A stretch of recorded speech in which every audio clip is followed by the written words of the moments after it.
the Board of Waterloo Regional Police Services, and I would entertain a motion to go into open session. Moved by Carl Kiefer, seconded by Karen Schnarl. Those in favor, please show. Thank you.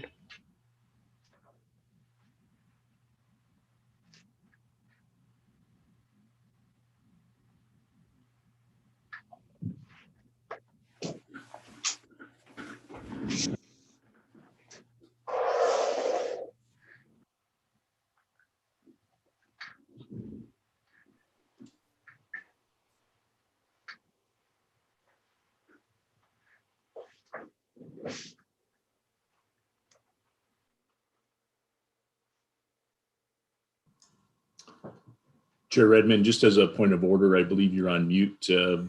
My apologies for interrupting the meeting. Have you heard anything, or should I start over, Chief? I would recommend that we take it from the top, Chair Redmond, and again, apologies for the point of order. It was very appropriate. Thank you. I would like to welcome everybody to the Waterloo Regional Police Service Board, and I would look for a motion to reconvene in open. I think it was moved by Carl Kiefer, seconded by Karen Schnarr. Sorry, it threw me off when you people actually responded. All those in favor? That is carried. We acknowledge that the land on which we gather today is the traditional territory of the Haudenosaunee, Anishinaabe, and Neutral people. We acknowledge the enduring presence of the Indigenous people with whom we share this land today, their achievements and their contributions to our community. We offer this acknowledgement as an act of reconciliation between Indigenous and non-Indigenous peoples of Canada. I would now ask if there are any declarations of pecuniary interest. Seeing none, colleagues, we have a delegation today who has 10 minutes. Mr. Judah Uchrum. Welcome, Judah. You have 10 minutes. Thank you very much, Chair Redmond, and I'm going to share my screen, the same slides that are in your agenda package.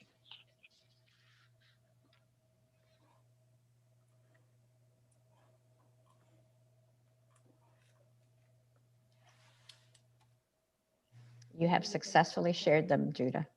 Excellent, thank you. Well, good morning, everybody, and thank you very much for your time this morning. Similar to the land acknowledgement, my house in Kitchener resides on the traditional unceded territory of the Haudenosaunee, the Anishinaabe, and the Neutral peoples. And some of what I have to say correlates directly with the land acknowledgement. So I'm here to speak with the board members about systemic racism in policing, particularly in Waterloo region, but I also want to give some context and share some of what's happening in Ontario. And this isn't just an analysis piece, but I also want to give you some ideas about some ways forward and plant some seeds, and hopefully we can have further dialogue about that. So number one, I really want to put an exclamation point on the crisis that is systemic racism in policing. I'm not even sure that crisis is adequate enough of a word, but that's the place that we find ourselves in currently. Secondly, in relation to that, I actually want to challenge the board on a number of points in terms of concerns I have about how our community oversight body is needing to hold the police services, what I would say is more accountable. So I have some things that I want to speak to in relation to that. And then finally, I want to get to this word reallocation that I'm sure you're hearing a lot about right now. And I want to say a few words about that. Just to briefly introduce myself, again, my name is Judah Outsorn, and primarily I'm speaking to you today as a concerned citizen, as a community member, somebody who's been listening to my Black, Indigenous, and racialized friends about their experiences of policing, about how the white experience, my experience growing up and working and living in this community is very different than what they experience from police. And then secondly, I also have a significant amount of what we would call professional expertise on this topic. For the past 15 years, I've been working in and around the criminal justice system in Canada. I've written a number of books on the topic of restorative justice and trauma-informed justice. I've been to all of our federal prisons in Ontario. I've spent hundreds of hours there working with hundreds of different people who are incarcerated, hundreds of different survivors of sexual violence. And some of the data that I'm going to speak to today, when I'm sharing data, we're talking about people's lives and people who are impacted by these things. So to get started then on systemic racism, you see on the slide here, this is the larger Ontario context. We know that there are significant disproportion rates of Indigenous, Black, and racialized folks behind bars. One of the things that I've discovered though in my research too is that intervention by the criminal justice system actually creates worse outcomes for people later, especially with young people. So the further a young person is caught up in the criminal justice system right from the point of arrest all the way to further sanctions actually increases their likelihood by 7 times that they will come in conflict with the law or be criminalized again in the future. And so one of the things that we know based on the research is that the criminal justice system, policing itself, has what we call a criminogenic or a crime causing factor.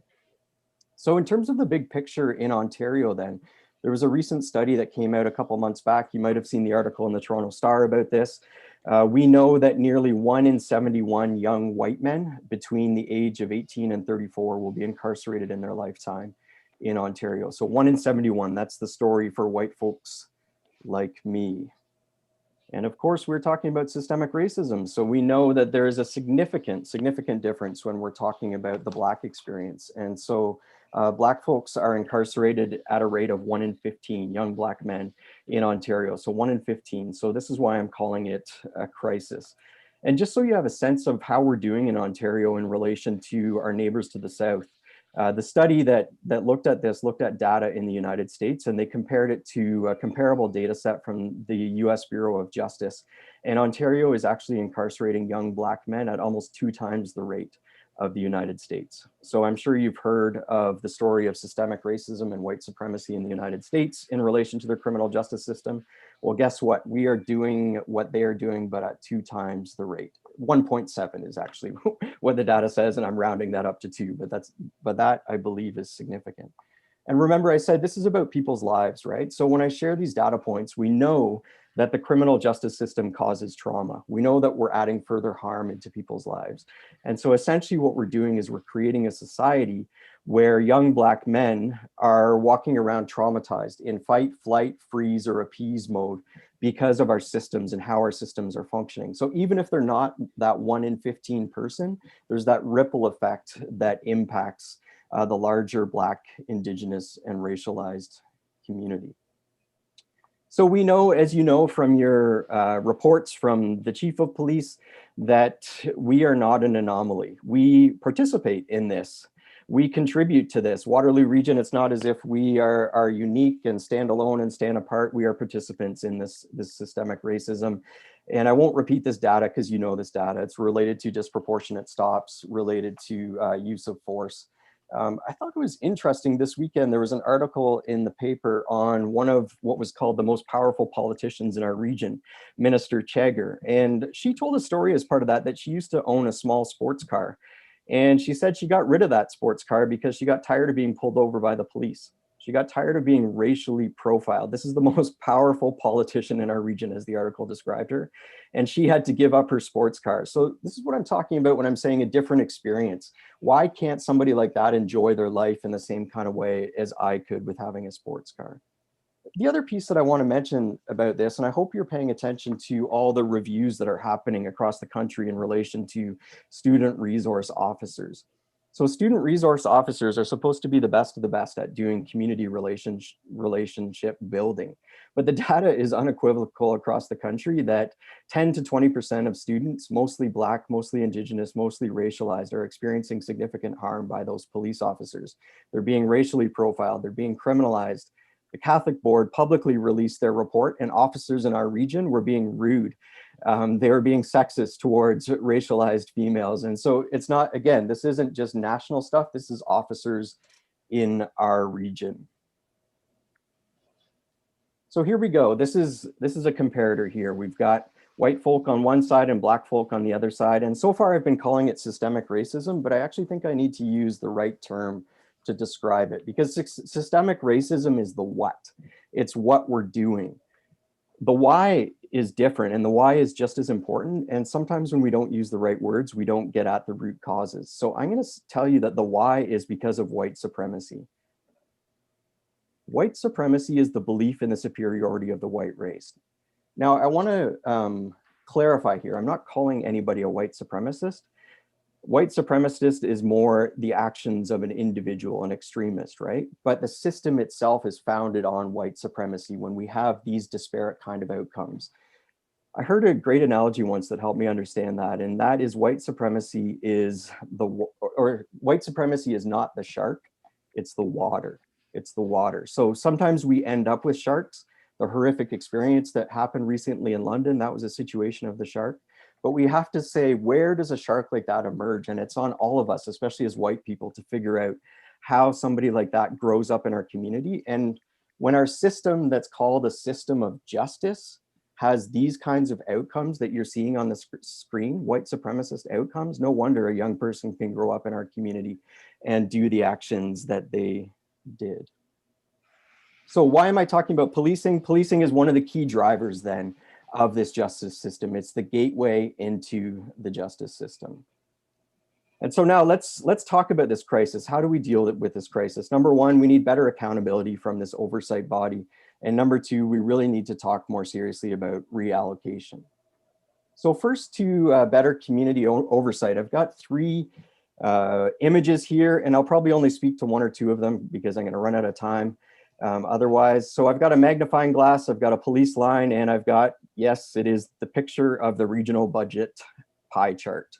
So first, to the magnifying glass. The magnifying glass refers to the recent review that was done, or the investigation that was done on the legally sanctioned violence that was committed against Mr. Omer. So Mr. Omer, that happened a few blocks from my house. You know the story about what the police did to him. You know the story about the review. Where I became very concerned with the board was the response to those investigations. So I read both of those investigations in detail. The two investigations actually contradicted themselves in fundamental ways. One said that the video view of the circumstances was blocked, that there was a police car in the way.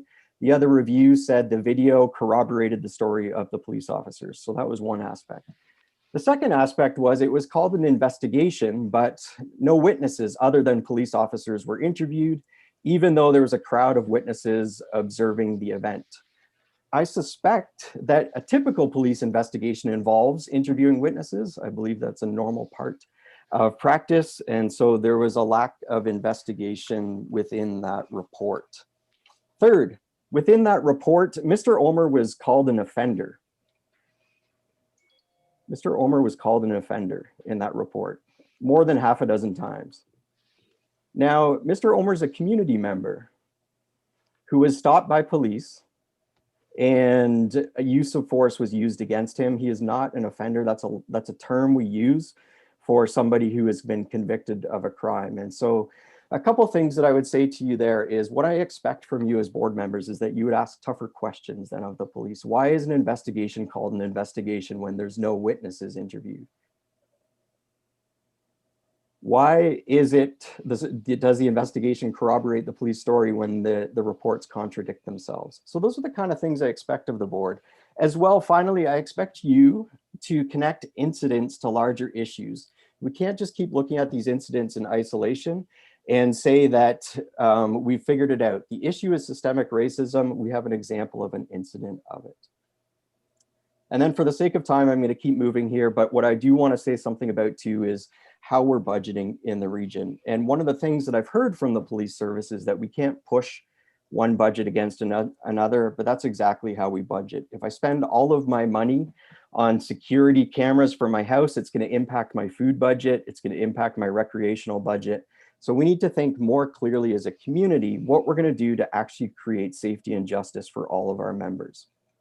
So one way for us to reallocate then is to think about moving money related to mental health calls, overdose calls, and welfare checks. Welfare checks out of policing. These are the things that police officers tell us they're not trained to do. We know there's good examples across North America of ways we can do community safety calls in ways that are healthier. So Statistics Canada has done a number of detailed studies to show that 70% of policing actually involves non-criminal matters. So why are we sending somebody with a gun, with a uniform to calls where we don't need police? And I recognize I'm bumping up against time here, so I do want to make sure I get to my conclusion, which is asking you a couple of questions. Number one, I would like to know from the board what's holding you back from more seriously considering reallocation. Number two, when can we begin further conversations about reallocation? And then number three, I am willing to come back to the board by the end of summer with a more detailed report about what reallocation can look like in our community. I don't want us to land in 2022 until we're actually in a place where we're starting to think more carefully about justice in our community that isn't just about reactionary, punitive, white supremacist responses. Thank you very much for your time. Thank you, Judah. I'm just making sure I'm not on mute again. Seems to be a fallout of being on Zoom calls all the time. Thank you very much for your presentation. Does the board have any questions of clarification or anything they'd like to ask?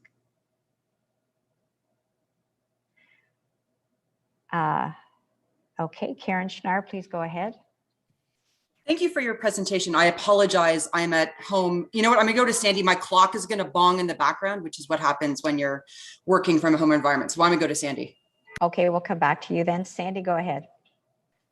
Okay, thank you. Thank you for your presentation. One of the things that I've learned over the last few years is the long-term implications of social injustices that have occurred in the past and how it sort of manifests itself generation over generation. And that's sort of what we're dealing with. So we're not going to solve this issue overnight. But my question to you is, a lot of your statistics are not local statistics. You've got, Canada and maybe US statistics there too. So I'm wondering if you can clarify, particularly your second last slide, you've got 17% of police calls for service are mental health, overdose, and welfare checks. Do you have any perspective on what the total number of mental health calls, overdose calls, and welfare checks are outside of the police services? So can you put that into a community perspective for us as opposed to just a policing perspective? Judah? Yeah, thank you, Mayor Shantz. I really appreciate the question, and I appreciate how you're starting to think about how these issues relate to wider injustices. And I think you mentioned it in historical ways. I would also say, as of course, I'm sure you know, this is a contemporary issue too. So I'll kind of work my way backwards on your questions. Number one, that because I was a little bit rushed there, what I was showing you on the pie chart was actually police calls for services in Waterloo region in January 2021. So I just randomly picked a month. January looked like it was a busy month at the police services. And so you can go to Statistics Canada to their website and you can get a breakdown of what calls are for mental health, which are for overdoses. And so I put together those calls. I actually, instead of saying, am I looking into the community for wider mental health calls, I'm here to speak to the challenge that we have in policing in relation to responding to mental health calls. We know that that's oftentimes where the disproportionate harm happens. And partially that's because we've constructed people with mental health challenges as dangerous. And what I'm trying to indicate in my slides here is that we've also constructed Black, Indigenous, and racialized folks as dangerous because of the long history of white supremacy in our communities. And so we're most at risk of police violence when it is in relation to a mental health call. And so that's why my argument here today is around, we need to remove police fully from that equation. And obviously we're not there yet. So part of why I want to come back and talk to you is I want to build out a plan to show what it looks like to develop a version of a 911 model that isn't about phoning the police. And in fact, there's a number of communities around North America that are already doing this. One in Portland, Oregon, that has a relatively same size community as Waterloo region, where they've been doing this since 1989. And they send a paramedic and they send a mental health worker. They always have the option to phone police if they believe they are in danger. They have responded to thousands upon thousands of calls.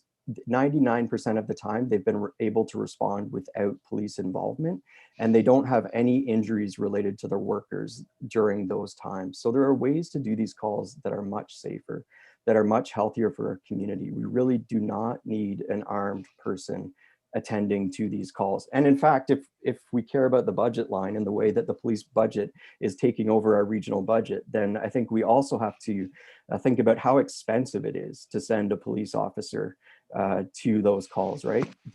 The average police officer 4 years into working makes $100,000 into this community if you look at the collective agreement, right? So we're doing things in a very expensive, very harmful way, and we can immediately start doing better. Sandy, do you have any further questions or comments? I don't think so. What I was getting at was trying to put this into perspective, and also the other part that you didn't speak to is when those calls have actually had very successful outcomes. But there's some other speakers, so I don't want to get into a back and forth debate on it. Thanks. Thanks, Sandy. Dr. Schnarr, has your It's my clock stopped? has stopped bonging. Okay. I now have kids running around. It's the joy of living in a pandemic world. My question actually builds on Mayor Chance. She actually was going a little bit in the direction, because I'm very interested in mental health issues, just given the sheer complexity of mental health issues and the fact that there are many facets that play into that. And we've been very fortunate on the Police Services Board to have a number of presentations from the mental health community to us about the issue and challenge. And one of the things that they've actually come to us with, and they're certainly, far more expert than I claim no area of expertise in that area, but they've come to us and said they actually appreciate working in partnership with the Waterloo Regional Police Services. They've come up with a model. They'd like to have additional resources to actually expand what they do. So I'm just wondering, just as a bit of clarification, do you see, so your preference would be to go to a model where even if the mental health community would wish to have some involvement, and it could be, maybe a very different role, have no interaction at all with the regional police service as part of that, even if it's their preference?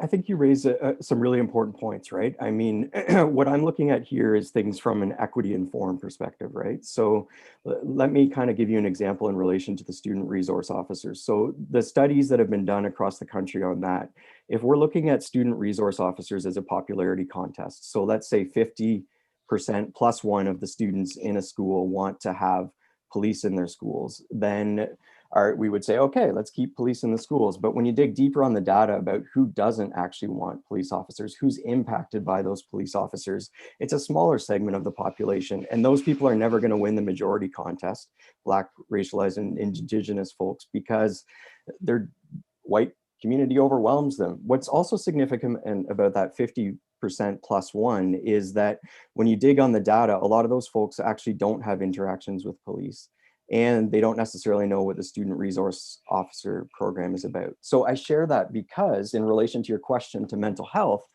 is that if we're listening to mental health workers in Black, racialized, and Indigenous communities, we know the outcomes are very different. So I'm looking at it through the lens of that, and I'm saying we're more likely to have harmful outcomes when folks in those communities are involved. So yes, if we're looking across the spectrum of mental health services, of course you're going to get some who say, I like to keep working with the police.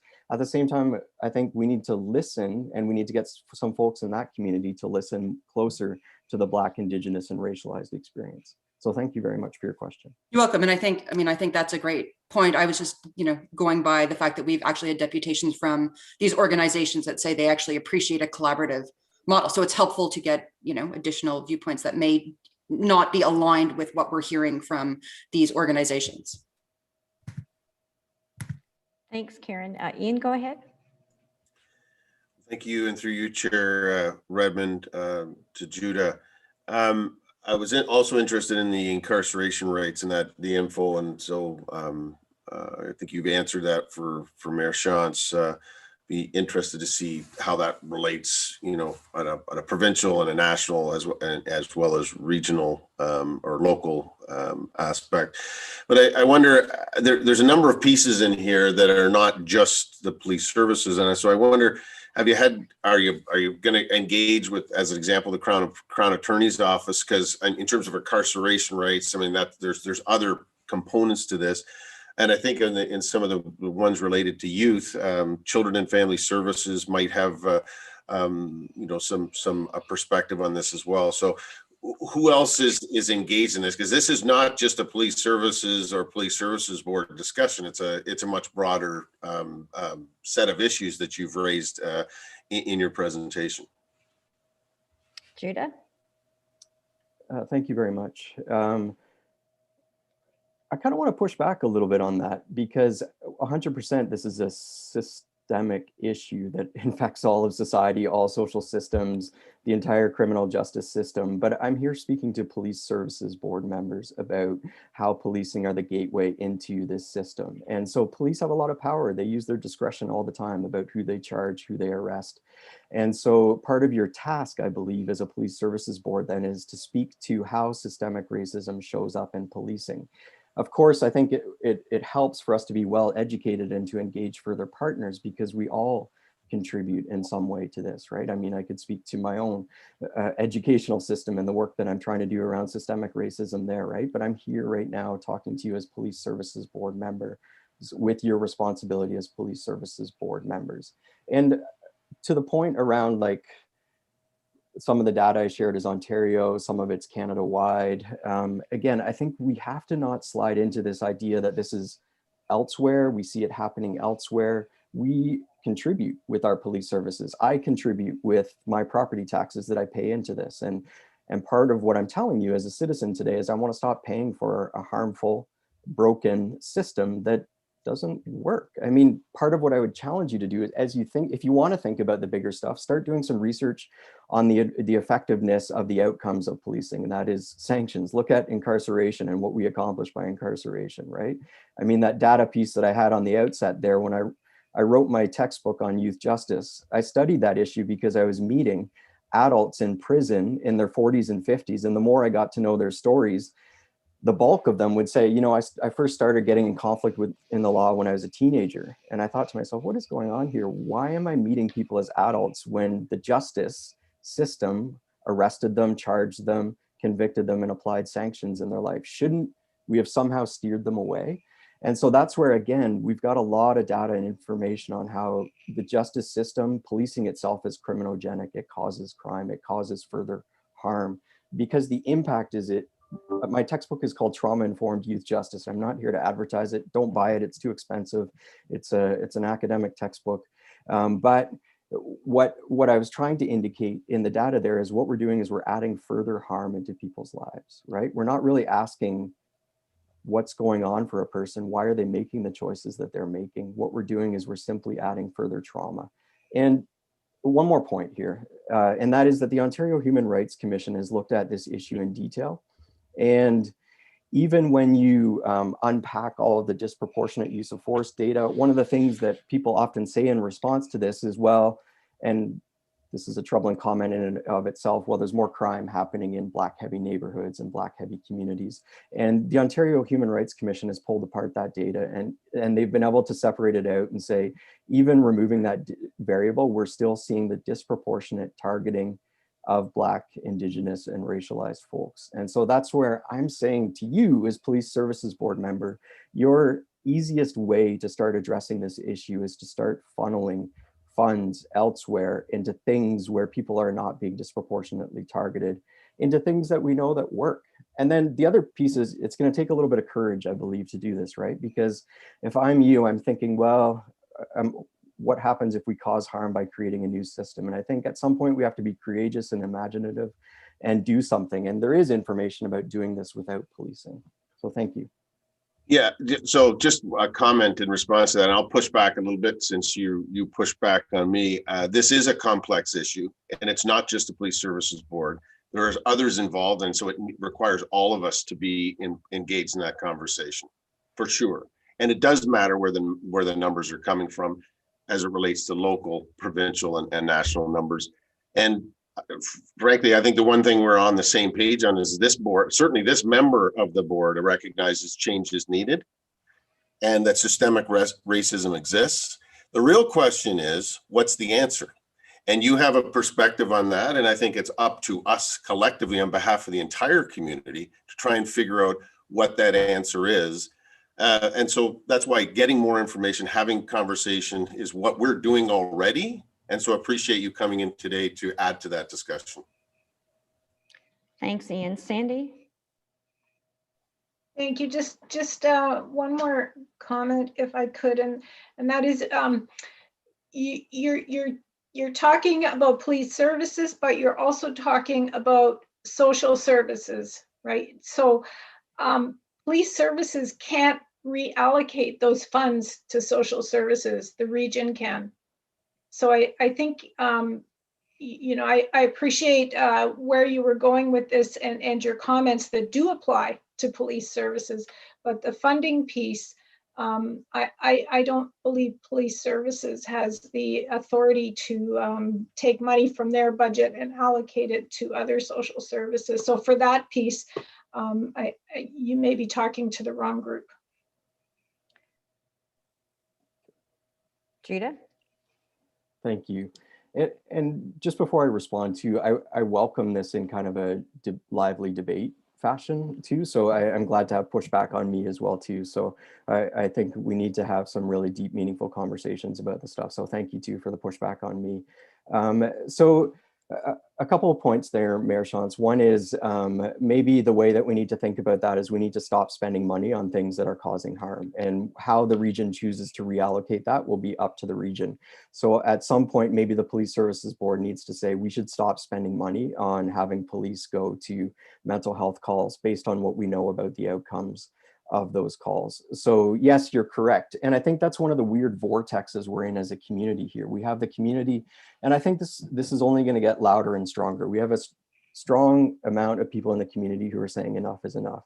And we need to do something differently. And maybe your way as a board of saying enough is to say, you know what, we're going to cut the budget. We are not going to spend on mental health calls to a certain percentage because we know that causes further harm. And what the region then decides to allocate that into is their prerogative. I think for me, that relates a little bit to one of the challenges I find as a community member in terms of holding the police services to account on these issues, because it's almost like the police controls the budget. If we say no to the budget, they can take it to an appeal board and try and push back on that. And so it becomes really difficult then for community members to speak up, even though we had, what was it, over 12,000 people marched in June in favor of Black Lives Matter in this community. And one of the demands of that march was reallocation. So again, I think whether we call it reallocation or we just say we're going to stop spending on something that doesn't work, I think that's up for you to decide. So Judah, I want to thank you for coming in, and a lot of the points that I would like to have made, my colleagues had made, but I do want to point out to you, this is not a debate. We are asking for points of information because we don't debate with delegations here. I think Sandy Shantz brought up what I wanted to do, and that was to say that there are other funders. When you had up those three, you had the spyglass and the do not pass tape and the pie chart that looked at like the Waterloo regional budget. I would tell you that it's a false premise to look at just what is invested on that pie chart, because many of those social services are co-funded with other levels of government. So it's not the entire quantum that is spent on those kind of resources. The regional municipality of Waterloo, as well as the Waterloo Regional Police Service, have all officially acknowledged that we do see that systemic racism does exist and that we will be part of the solution and part of the change. But these are very complex issues. And as much as there has been far more civic engagement than I have ever seen in my entire political career, I would have to tell you that part of the obligation of the Police Services Board is to think about the victims, the store owners, the assault victims, and the number of people that are having catalytic converters being stolen. So to say defund the police and demand that $30 million be taken out of the police budget is a very clean tagline. And you make your point very forcefully, but the reality is, I have heard, I think in the past week, 6 police services that did defund their police or drastically reduce their police services have actually turned around and had to reinvest, because this community deserves and wants a safe community. So this is not in any way to dispute the fact that there are people in our community that feel that there is a gap with their interface with police services. And are you familiar with the impact program that we have received funding for? So there are innovations that are happening within this police services board that do speak to the action and the changes that I believe are the ones that you are seeking for the marginalized, Indigenous, Black and racialized people in our community. So I think we would like to think we're all rowing in the same direction. And again, I thank you for coming in with a thoughtful presentation. Thank you very much, Chair Redmond. Am I allowed to respond to your comment, or was that a thanks for coming? So that was thanks for coming, but if you want to respond quickly, that's fine. Thank you. And I think one of the things we need to talk about in our community is this premise of safety and what equals safety, because I see less of the policing service actually equaling safety. My own experience is working in the area of domestic and sexual violence, and we know that policing only responds to a drop of the bucket in that. And so I think we have to be careful about using victims as our way of responding to that, when we know that in fact police don't deal with the vast majority of victims, especially in relation to our most serious crimes. And my work has also involved restorative justice, and we know that with serious crimes like domestic and sexual violence, victims are the least satisfied with criminal justice outcomes as well too. So thank you very much to all of you for your time. I really appreciate your time, and I wish you a wonderful day. Thanks, Judah. So we will move on. So the next agenda item, colleagues, is consent agenda items. Is there anyone that would like any of those agenda items moved to the regular agenda? Ian, is that a legacy hand, or do you? No, I'm just checking. I'm off mute. No, actually, I just wanted in follow up because it's not on. I'm not sure where it would fit in the agenda. I'd appreciate just Chief later on. I think there's a couple of reports, but maybe give him a bit of time on the previous delegation.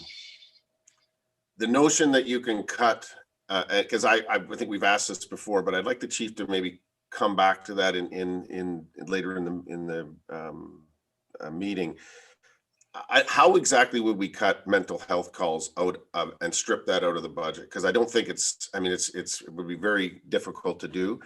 And what would, the defunding? I think we got to keep. I think it's important to keep recognizing that if in the call for defunding, $31 million is practical, actual, on the ground policing. So I want to just kind of table those for, hopefully the chief can kind of maybe respond a little bit to those, because I'm not sure where it would fit in the agenda. So and with that in mind, I will move the consent agenda, but I wanted to table those questions.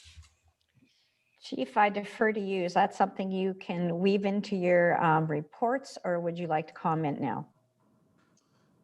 Thanks very much, Chair Redmond. Through you, thanks for the question. And again, like many of you, digesting the current delegation, digesting the data, I obviously reviewed the package, but would need to look further into the information and data. But I'll speak sort of in the monthly report option of where we're at and some of these processes and what's happening within the organization. I mean, I think clearly publicly we've signaled that obviously we would very much interested in triaging mental health calls very differently in our community. We're working with government around actually triaging in our communication center for a non-police response for various calls, including mental health. Happening right now is the Ontario Association of Chiefs of Police annual general meeting. I'm not there because I'm here, but attending on my behalf is Mr. Gary Melanson, and I've actually put forth a series of resolutions that actually focus on mental health beyond Waterloo region. So looking at a provincial model, working with, to your point, Chair Redmond, there's many sections of government involved in this discussion, and we can't have a dialogue or discussion in isolation. We need everybody at the table. We need different viewpoints. To the point of the delegation, we also need to ensure that mental health services have the appropriate equity lens and equity support. We've seen that in our community, that it is a gap, one that obviously the police service and quite frankly the region cannot necessarily manage. We need support from Ministry of Health, Ministry of Social Services, So, we're very attuned to these issues as we roll through here. So again, we can speak to this larger, but I am digesting the delegation. I think that, in many ways, I think all of us are rowing in the same direction. We want to see a better outcome, particularly for the Black and Indigenous and people of color communities. We all want to see a better outcome. We all want to see an equity lens applied to everything that we do. I mean, this has been much of our work internally. As I always say, we're striving for excellence. We're a human system, so naturally we have flaws, naturally we have biases, and naturally we have challenges. But again, on the budget issue, I continue to, review where we're at financially as an organization. I look at the pandemic economic pressures on all levels of government, including the region, including the police service. And I do worry about this simple notion that, well, let's just, reallocate money from the budget, because again, the way the system works, the complexity, I mean, we average on average, anywhere from 12 to 15 mental health calls a day that we're engaged in. But, as you know, those frontline patrol officers who are extremely committed and dedicated are doing other tasks. And so if you simply remove those monies, and so example, I know Kirsten Hand's on the call, my rough math and economic budgeting here is, 31 million equates to just over 206 police officers. I can tell you from an adequate and effective perspective, it does create pressures and would create significant concerns for the 10th largest community in Canada. And so, I think we need to look at this intricately. I always believe that, we have to look at this from a much larger perspective, but even around what we do and how we manage those types of pieces. So again, I appreciate the feedback and the information. I do need time to digest and look at where we're going, but I do think the work that, Inspector Elizabeth Houston and, Staff Superintendent John Goodman are doing with the Canadian Mental Health Association is really aligned to a different model. I think we're moving towards how do we change those businesses. We're working very closely with regional paramedics because we often transition, from our apprehension in the mental health to the healthcare system. There's a natural transition, but I do think we can do some data analytics. I do want to, publicly state that our members,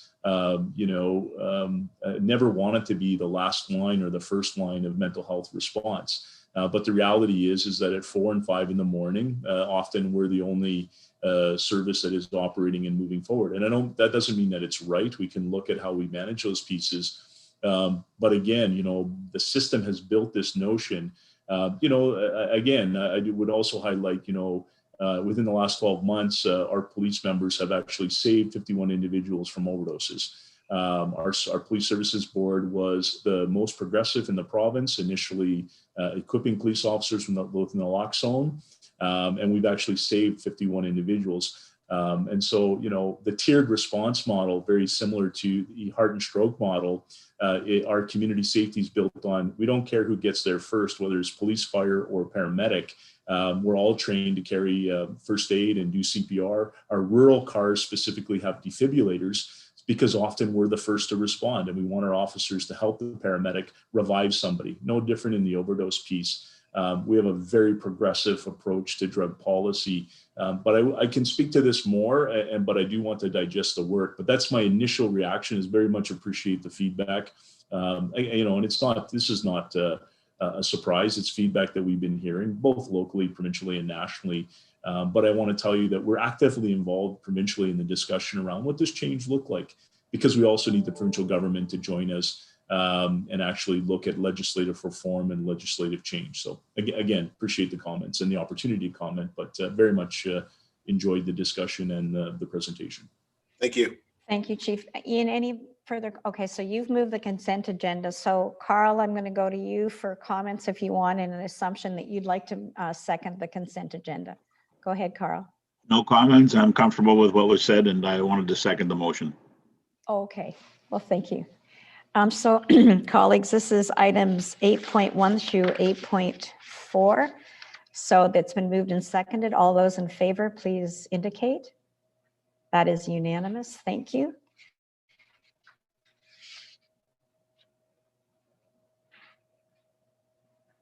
Next is business arising from the minutes. I see none. Correspondent, any questions or comments on correspondence?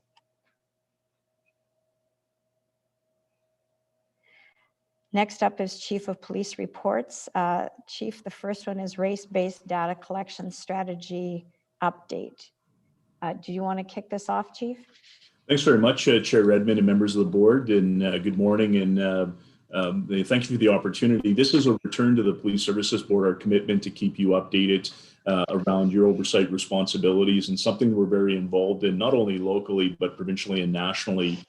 We have a strong connection to Statistics Canada and some of the work that's happening, as well as the provincial race-based data collection projects and strategies. That being said, a part of our commitment to the path forward around addressing systemic barriers, systemic discrimination, and systemic racism within policing is an enhanced understanding of the interventions and the interactions and the intersections that we have with our community on all forms. Every single day we're connecting with thousands of individuals. Right now we're mandated around use of force and intervention, but of course as a service we would like to expand and explore further pieces. And so lots of excellent work being led by Ms. Kate Richardson, supported by our Strategic Services Manager, Ms. Margaret Claude, and our Equity, Inclusion, Diversity team. So very exciting. We've got some exciting announcements that Kate will take you through, and I'll turn it over to Kate, and welcome and good morning, Kate. Thank you, Chief. Good morning, Chair Redmond. Good morning, board members. This morning, I'm just going to provide a very high-level update of where we're at with the race-based data collection following the last update that we provided in February. So I'm pleased to advise you that on May 17th, we released our open call for academic partnership proposals. That call is still active and will close on June 18th. I've also attached a copy of the call document to your package today, just as a high-level overview of that document. The proposals will be assessed by a panel that we convene following the close of the call, at which time we will work with the successful academic and team to enter into an MOU to look at doing an academic partnership for up to a period of 24 months. The work will be governed by the data standards for the identification and monitoring of systemic racism, which were developed by the Ministry of the Solicitor General Anti-Racism Directorate, and ensures compliance with other laws like the Municipal Freedom of Information and Protection of Privacy Act. So it ensures that we're keeping any personal identifiers or information compliant with that legislative framework. Some large objectives in the proposal you will see is about working with our community, including stakeholder organizations and persons with lived experience that will assist the academic and their team with the qualitative and quantitative analysis that we're hoping to do with data that we currently have in our possession. So examples, the use of force data, regulated interactions. But we're also, as the chief mentioned, engaged in initiatives at a national level where Statistics Canada is proposing to collect race-based data. So we're hoping to add to some of the data sets that we currently create and work with policing and other government agencies across the country to improve our data in this area. Stats Canada will be proceeding to public consultations for their strategy and framework, and we're anticipating that any day now. It looks like they should be doing consultations in June and July, and we will be working across the organization with our community to make submissions for that as well. This proposal, of course, is aligned with our strategic plan for this next 3-year period. And we have asked academics to submit a budget with their proposals, and we're hoping as part of that budget, we're also able to identify grant funding from other agencies, including the government, federal government, to support this work. So with that, I will turn it back over to the chief to invite any of your questions about the call for proposals. Thanks, Kate, for that update. It's pretty exciting. Ian, do you have a question? Yeah, through you, Chair Redmond, and recognizing we have world-class universities and college here in Waterloo region, but also recognizing there may be others. Is this is an open call? I read through it, but we would work with whomever is the right partner that can fulfill these categories. We're not limiting to anyone in sort of Southwestern Ontario as an example. I just want to get a sense of if we end up with a university from BC or the Eastern Canada, we shouldn't be shocked by that. But we are looking for the right partner without defaulting to the local. Although I would say we all can agree is our 3 post-secondaries here are world class. So I don't know, Kate, do you want to enter into that? Yes, so it's an open call. So we did do a media release, and we did send out to a pretty wide distribution of academics that we are aware of that have done work in policing, have done work with race-based and social identity data, but we are inviting kind of that broader call. The call document also provides all the scoring criteria that it will be assessed against. So we're also encouraging things like partnerships of multiple academics or multiple research teams. And we're also encouraging and focusing on the parts of their proposal that really demonstrate how they're going to engage with our community and work with the members from different stakeholder organizations, as well as the members of our police service. Thank you. Any other questions? Okay. Oh. Thank you very much. So this is for information. Kate, thank you. This is exciting. We look forward to after June 18th when you have evaluated the proposals and we find out who we're going to be working with. So thank you very much for continuing to move this forward. Thank you.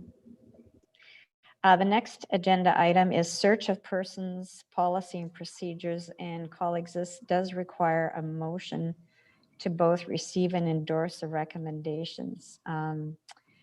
Chief, do you want to start it off?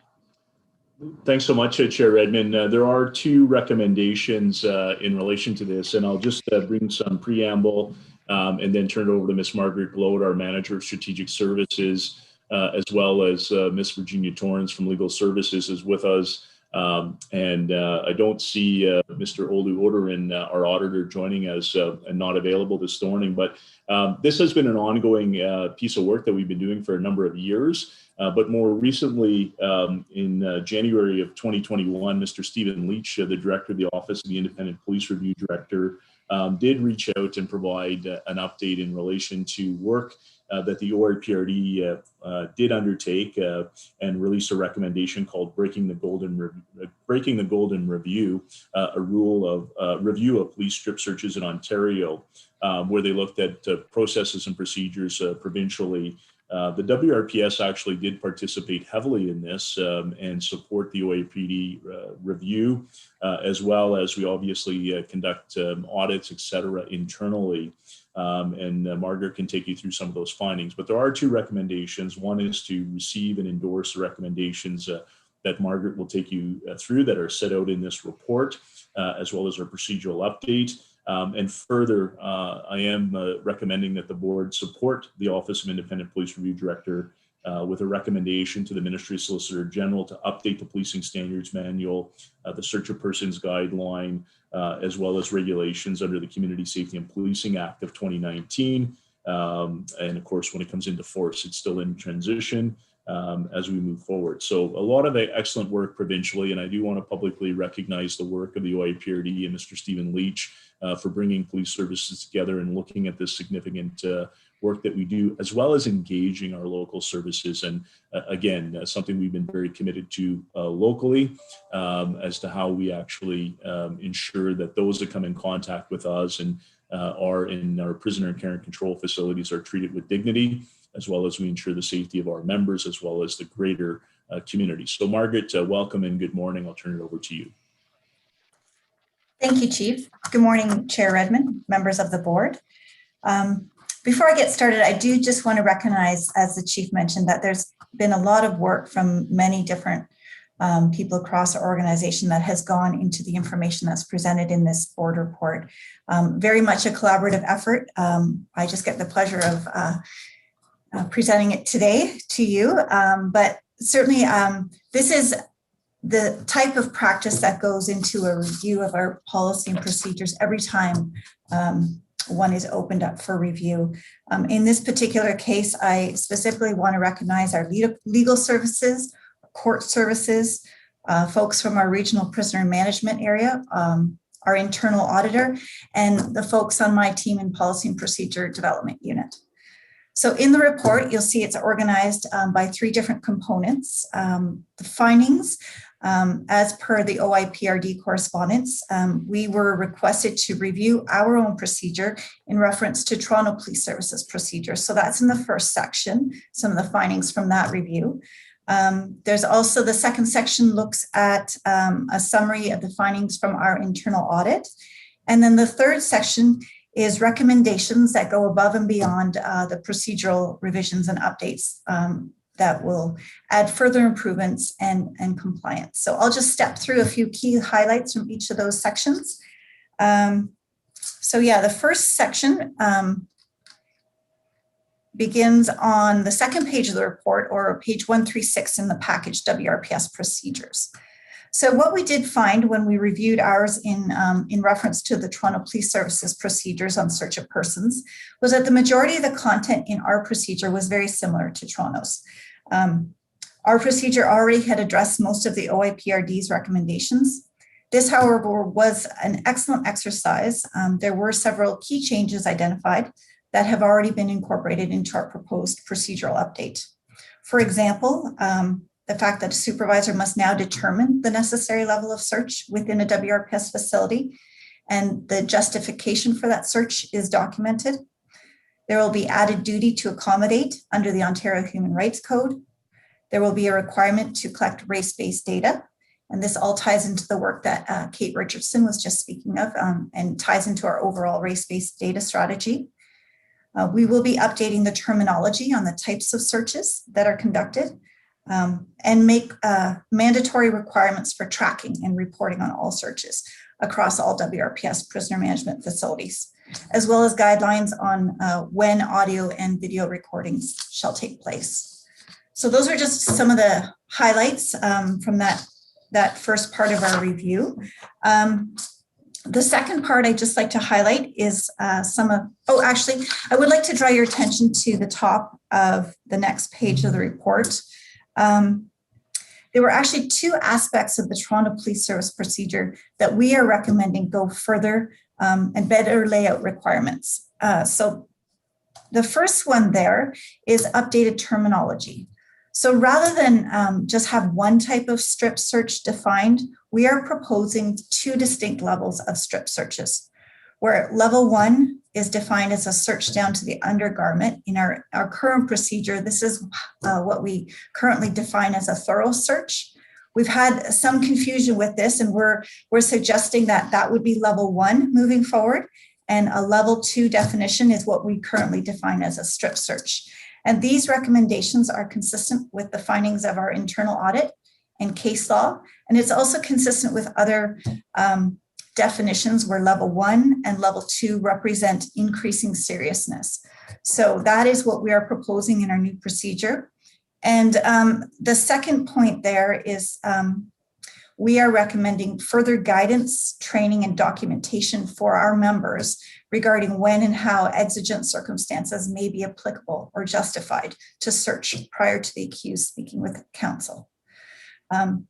So these, I did just want to bring your attention to these. These are examples of how, as a team, we don't necessarily just do the basics as directed, but by tapping into their expert insight, we can look at how we can make improvements even better and better understand how the procedural requirements can be better understood and articulated to our members, ultimately leading to improved compliance.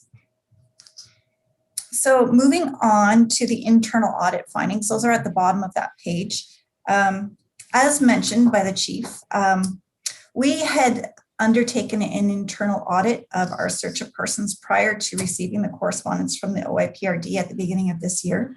Olu presented his findings at the end of the year and summarized some of these recommendations, which we have also incorporated into our draft procedure. So just really quickly, our internal audit recommended updating to an electronic tracking form of persons detained and searched, recommended reporting annually to the Police Service Board, to our senior leaders, and publicly, updating both the search of persons policy procedure and the prisoner care and control procedure, And most importantly, changing the onus from why a search should not be completed, but to documenting and justifying why a search is required.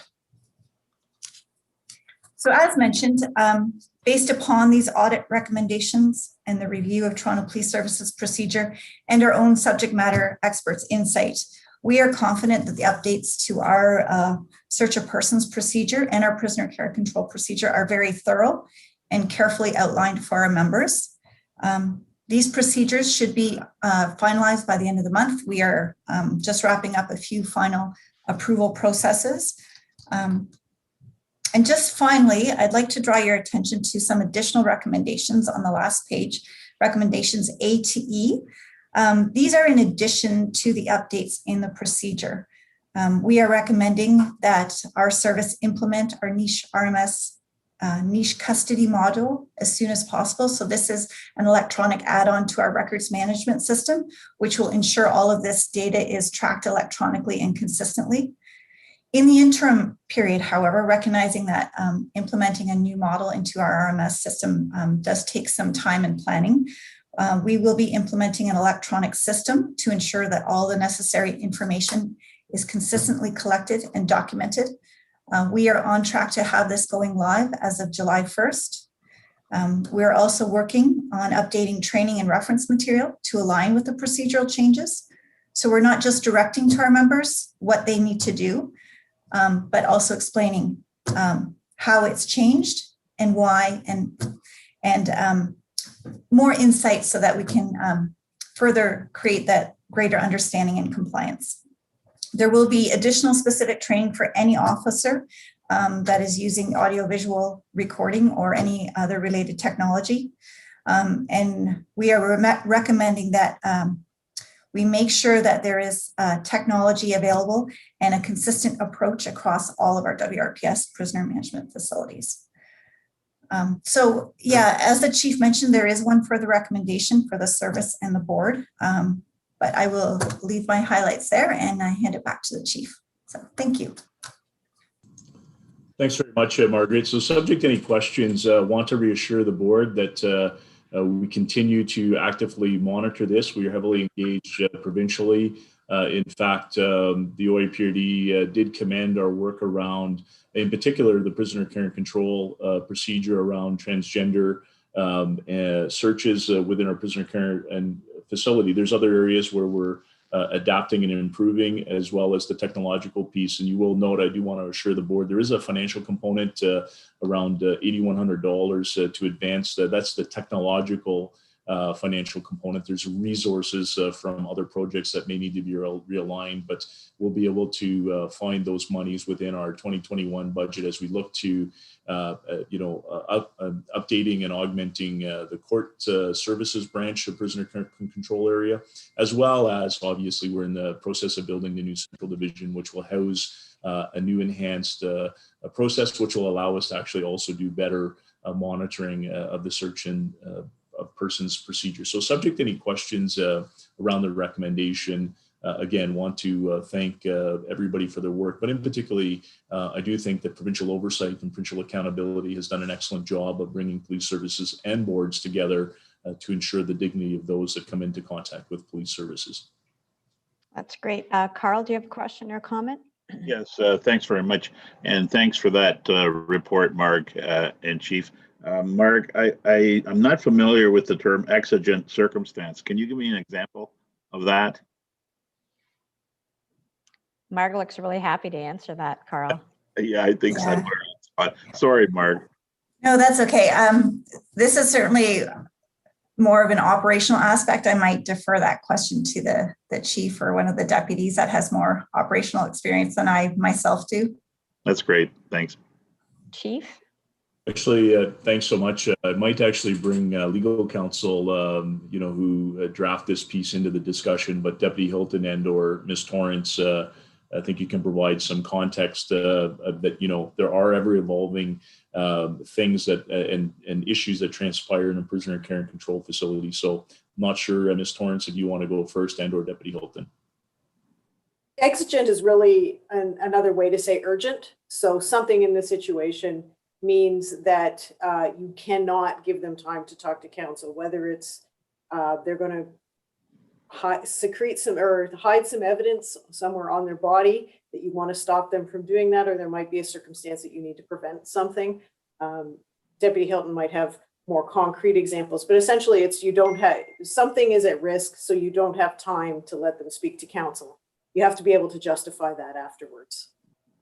Thank you. Is that sufficient, or Deputy Hilton, do you want to weigh in?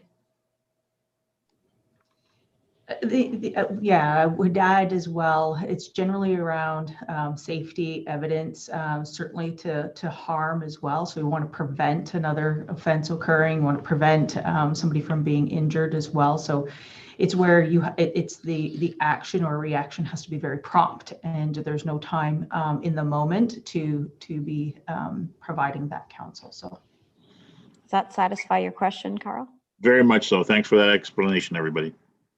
So I'm looking for a motion to receive and endorse these recommendations. Moved by Carl, seconded by Ian. All those in favor? And as part of this, to show endorsement of support, if the board's in agreement, I'll send a letter to the ministry. And Chief Larkin, I'm wondering, does it make sense for you and I to send a joint letter from both the board and from the service? Thanks, Chair Redmond. Very much pleased to support the recommendation and jointly sign a letter to Minister Jones collaboratively. Absolutely. Thank you. Thank you very much. And Mark, it was a great presentation. So thank you and the team for doing that.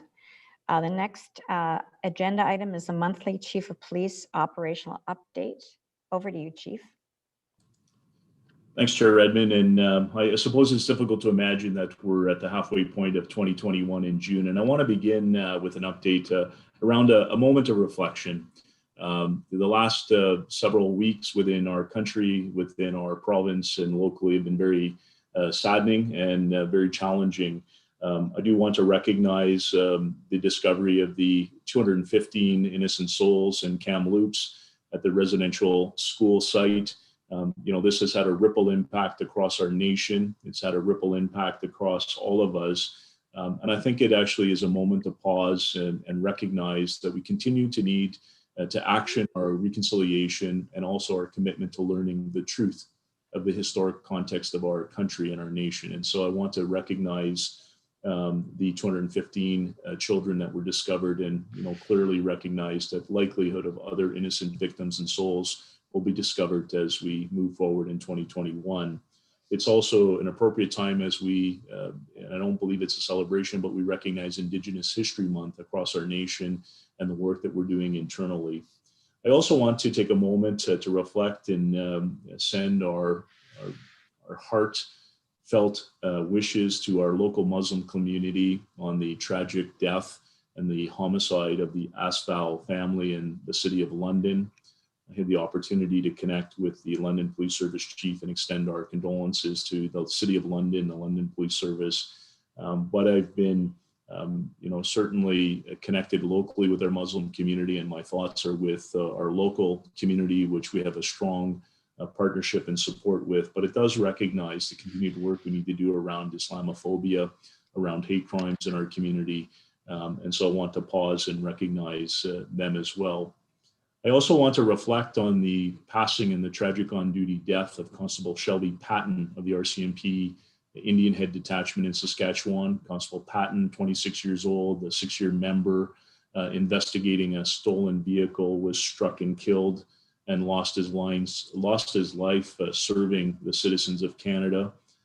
Have expressed condolences to Commissioner Lucky and our colleagues in the RCMP. And equally locally in the last week, for some of us that have been in the organization for a period of time, we lost 2 local leaders, retired superintendents of our organization. And I want to recognize the 35 years of service to retired Superintendent Joseph McDonald, who retired in 1998, was a significant character, a lifelong Rotarian, but did a lot of good work within our organization. And I know his legacy continues. And I also want to recognize the passing of retired Superintendent Brian Kepke, a 31-year veteran who retired in 2001. Brian was the architect of many different community-based programs. He was very committed in his final assignment, leading the Central Division and dealing with downtown and the revitalization work. And so So it's a period of reflection for all of us. June is also, although not a month, because of all of these significant tragedies that impact all of us at our core.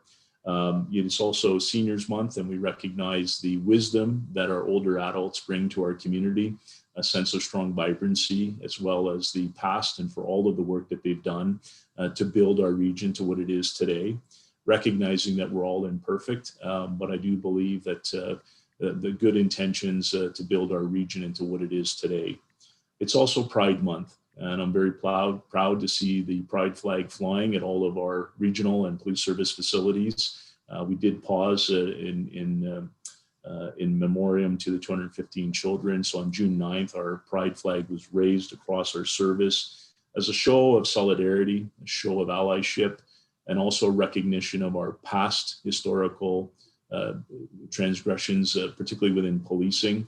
But we've seen significant work, and we have seen a continued path towards reconciliation, both internally and externally. And so I want to highlight that as we start the monthly operational report. June for us also, we saw probably our biggest significant modernization since we introduced mobile data terminals in 1987 in our cruisers. Through the month of June, under the leadership of Director of IT, Mr. Bob Hillhorst, and Project Lead, Superintendent Morris, under the guidance and wisdom of Deputy Chief Crowell, we have rolled out body-worn video, in-car cameras within our North Division, within our Traffic Services Unit, and we've rolled out more than 270 smartphones to all frontline patrol officers. This is our largest modernization project as we look at enhancing the efficacy of our frontline and the work that they do and finding it opportunities for them to do work in a different process. We also launched and rolled out, tied to this smartphone rollout, is a pre-charge diversion app. We are piloting on behalf of the Attorney General and the Solicitor General in the Waterloo region. Our service is piloting an app actually on the smartphones that allows our members who come into contact with those that are actually better served in an alternative fashion. Our service has always had a long commitment to restorative justice. Our service was actually looking at alternative service delivery as well as actually pre-charge diversion before it was actually lawful and embedded in the Youth Criminal Justice Act. And so we're very proud under the leadership of Inspector Deb McBride, as well as work with our IT branch. It now allows us to work collaboratively with the John Howard Society, so that we don't have to actually arrest and charge the individual and move them into the judicial system. We could actually divert and do pre-charge diversion from a smartphone without moving the individual through the judicial system, which we know can cause harm, which we know can actually create challenges. It also allows us to work around victim offender reconciliation, where we can actually look at the heart of restoring that relationship piece. And so very proud of the modernization piece and the work that's happening and the collaboration between Deputy Krause, portion of the organization, as well as the operational portion that Deputy Hilton leads. As we look into June, I'd be remiss if I didn't speak about our Emergency Operations Center and the global pandemic. As you know, our region continues to be in challenging times. In fact, today, we are actually leading the province in per capita cases of COVID, and there's still work to be done. Organizationally, I'm very proud of our Emergency Operations Center, the work of Superintendent Bursey and Inspector Mancuso and the entire team.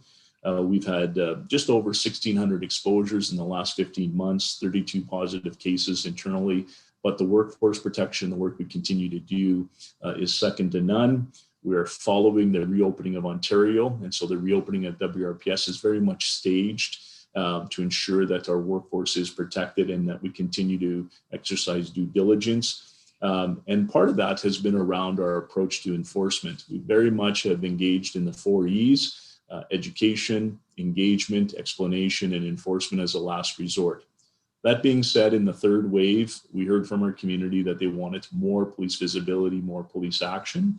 And we launched a CERT team, which was a number of members from across the service that were assembled over the third wave. And they actually responded to more than 407 incidences, including proactive and reactive work, including planned protests, planned rallies. And to date, they've actually laid just over 106 charges in relation to the Reopening Act of Ontario and the Emergency Management Civil Protection Act. There'll be a fulsome board report in July, as we have currently wrapped up CERT, and we've actually redeployed those members to their respective teams as the reopening of Ontario occurs. We spent significant time last Thursday and Friday over the weekend, also ensuring compliance with our businesses, with our patios, and we're very proud of the continued cooperation of all of our business owners, all of our citizens. We continue to see high rates of compliance. We're also, though, asking you to do your part. If you're willing and able to be vaccinated, we encourage you to do so, and we continue to support public health in their endeavor. We're equally very proud of the work of Deputy Hilton as she continues to lead the vaccination task force. One of the other pieces that, as we look at all of the various pieces that are working, is that we've had a very busy first 6 months, and we've had significant amount of demands. We're continually seeing heavy call demand. But I want to highlight a couple of pieces of work to show the complexities and the intricacies of police work. And one is the most recent shooting on Leicester Street in the city of Waterloo on a Saturday morning, an early morning shooting where 2 people were injured, tied to a larger investigation. Our major crime team invested significant resources. Naturally, it's unsettling for the community. And thankfully, we've seen minimal. We've seen 5 shootings this year, which is a significant drop from previous years. But the amount of work that went into locating the individual we believe responsible for the shooting, working with other police services, and issuing a Canada-wide warrant for the arrest of a 24-year-old who was located in the city of Mississauga and Peel region with other associates involved in other street-related crime activities. Was arrested, was found to be in possession of a loaded illegal firearm. And again, it just shows the impact and the amount of work that went into actually tracing and managing and working with other police services. These are complexities that often our public do not understand. We're currently investigating and continue investigating the very disturbing and very disheartening Zoom bombing incident of the Coalition of Muslim Women vigil. Many politicians and board members and members of the service were on the call when we saw the very concerning racist, Islamophobic, and homophobic comments that came in. I want to recognize the leadership of the Coalition Muslim Women who handled it extremely well and managed that incident. Our investigative services, our cybercrime team continues to do that. We have a number of investigative leads. But again, the complexity of this takes us beyond the boundaries of Waterloo region.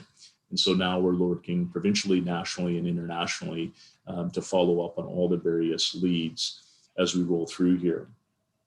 Earlier, we heard about concerns about involvement of police in interventions around mental health calls for service. And I'll highlight at a very high level because I do not want to identify any of the location or individual involved in this. But most recently, I received a very thoughtful letter from an individual that was in a health intervention, and they had decided that their life was not worth it. And we know that everybody's life matters. This individual, after hours, contacted a front desk, and an officer spoke to this individual, was able to ascertain enough information to ensure that we could actually have a frontline response. An officer, a field development officer, and their recruit attended to a 16th floor high rise within the region. And they were able to successfully, as this individual had decided that they were going to end their life, breach into the apartment as the individual was about to go over the balcony. And both officers actually put themselves at harm's way and at risk to rescue that individual and to transition them into the healthcare that was needed. That is a successful outcome. That is an outcome that was done professionally with dignity. And the letter that I received from the individual involved is simply amazing. And I'm very pleased and proud of those officers who put themselves at risk. When we look at investigative services and the re-engineering that we've done in an attempt to respond to the changing crime patterns and trends, within the first quarter, our special victims unit, our intimate partner violence, and our general investigation team has actually managed over 1,181 investigations. That's in 90 days, 1,181. Of those 1,181 investigations, they've laid 628 criminal charges. And of course, within our special victims unit, our youth protection unit, and our intimate partner violence, we're very much connected to other agencies that provide wraparound care and victim support. And I don't want to lose the voice of victimization in our discussions, because one of the fundamental responsibilities and roles of policing, and it's embedded within the Police Services Act, is victim assistance and victim support.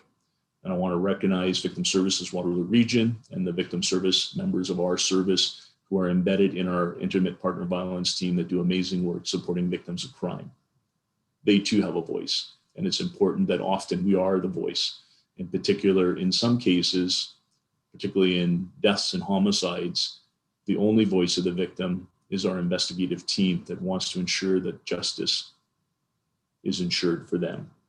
Our property crime team and the re-engineering has done significant work. In fact, our robbery team this year to date, of 80% of the cases that they've investigated, they've been able to resolve in the first 90 days, laying 137 charges. And I don't view that as the sole matrix of success. In fact, I never look at criminal charges as a success. I look at how we're doing and handling the work we're doing and responding to victims, and also looking at opportunities to divert into other alternative services, resolutions, pre-charge diversion, mental health court, drug court. All of those are successes as we roll through here. We're also continuing to face the opiate epidemic in our region. And in fact, we're setting record level deaths and overdose calls for service. I'm very proud of the harm reduction strategies being advanced through the integrated drug strategy that our members are involved in and continue to work. In fact, Superintendent Fenton co-chairs the Special Opiate Response Committee. And as I alluded to earlier in the conversation, 51 lives saved in the last 12 months. I'm also very proud of the work of our regional paramedics that do much of the work, and we support them in that endeavors. And of course, as I look at all of this, I'm looking at this is the first 6 months, and I've highlighted the first quarter. Demands around community safety and public safety continue to be significant. And I also want to publicly, recognize that, policing is not the sole answer. We're simply one infrastructure in a larger infrastructure, in a larger system. And we're very committed to working with all of our partners. In closing, I'd like to take a moment to recognize the 1,200 members of our service. The last 15 months has not been an easy time to be in policing. One is that, like all of you in the public sector system, there was no playbook. There was no leadership handbook around policing and or managing a workforce in the global pandemic. And we've grown and we've learned as we moved along. On top of this, there's been significant calls for changing within policing, reformation, and change. I've always publicly welcomed that. In fact, I've been involved in this discussion for more than a decade. And I recognize that at times public policy change is slow, bureaucratic, but I want to reaffirm our commitment to it. But I want to actually take a moment to recognize our members who are humans. And for me, the CERT team really highlighted the sensitivities of the precarious positions they're put in as agents of the government to enforce provincial and federal legislation and while balancing the Charter of Rights. I'm very proud of our members' professionalism throughout the last 15 months. It's very hard for them to look at social media. It's very hard for them to look at any mainstream media and find anything positive about the work that we do in our community. But most recently, a number of videos were shared with me as the chief of an officer in Central Division, Constable John Heaton, who is a world-class BMX sport athlete, I guess would be the word I would use. And Constable Heaton on his own, when he's working, finds time in compliance with the Reopening Act of Ontario. Now that skate parks are reopened, he throws his BMX bicycle and his helmet in the back of his police utility vehicle and goes and interacts and engages with young people who are 20% of our population, but 100% of our future. And he engages with them through a natural connection, which is the love and thrill of jumps and spins and putting yourself at risk. One that I certainly can't do, and one that I'm fearful of doing. But here he is, taking time out of his schedule, to interact, to engage, and to change and humanize what policing is. And so I encourage everybody in the community, I encourage our board, I encourage our governors to take a moment to recognize that 24 hours a day, 7 days a week, 365, we have humans that have special tools that are in uniforms trying to make a difference, trying to make a day better for somebody when they're at the lowest point of their life. And I can tell you that I have countless examples of where we do make a difference. Yet I also acknowledge that there's work to be done. So again, I want to thank Deputy Hilton and Deputy Crowell and the leadership team for their amazing work. But more importantly, I want to dedicate this monthly operational report to the 1,200 amazing members who get it done every single day. Thank you. Thank you, Chief. That was comprehensive and moving, and a great reflection of the complexities and the professionalism of our police service. Ian? Yeah, through you, Chair Redmond, I just wanted to, that was a great report and thought-provoking. So, and I want to thank the 1,200 members and the deputies and the chief as well. I want to take just a moment to talk about the vaccine task force, if I can. I didn't know where that would fit in, but I want to echo appreciation for Deputy Hilton's leadership on the vaccine task force. As the chief pointed out, Waterloo region is the hotspot in the province now for new cases, and vaccinations are critical to us getting past that.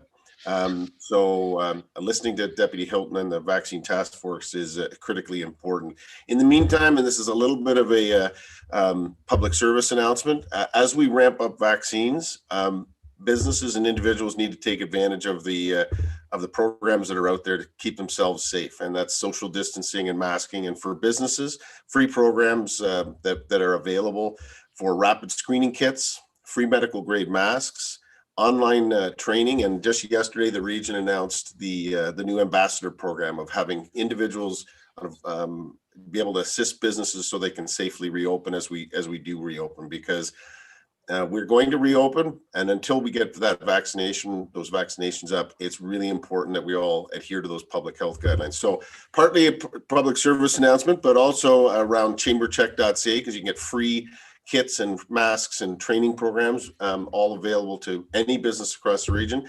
But also a shout out to the police service and to Deputy Hilton for the work they're doing in accelerating vaccines across the region. Thank you, Ian. I couldn't have said it better. I don't know if I would have done the PSA for the chamber quite the way you did, but we are all in Deputy Chief Hilton's debt for the leadership she continues to shoulder and provide for the vaccine rollout. There is light at the end of the tunnel, but we're not there yet. So we've got lots of heavy lifting to do. So thank you for those comments. The next agenda item is search of persons policy, and this is a motion that's required to approve the revised policy, and I will turn it over to Jill Eggleton. Thank you, Chair Redmond. Can everyone hear me?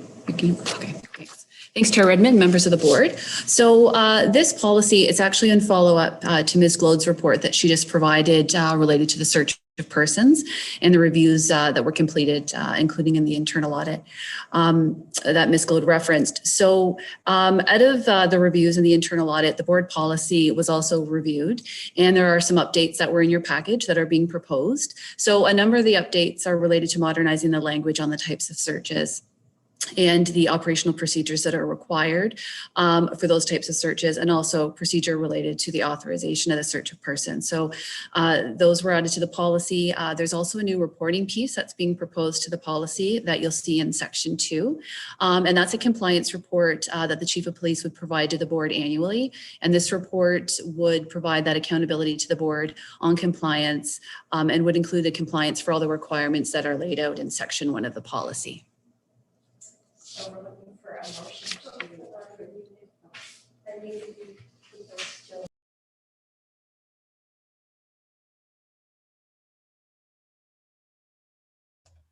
You're on mute, Chair Redmond. Yeah, just so you know, I'm not controlling the mute sometimes. I think there's other people muting me, but I'll accept responsibility for not recognizing I'm muted. So we're looking for a motion to approve the revised search of persons policy. It was in your packages, moved by Karen, seconded by Rosita. Any further comments? Thank you, Jill, for staying on top of everything. All those in favor? That is carried. Thank you so much. So now we have new business. I see no new business. Future agenda items. Information items.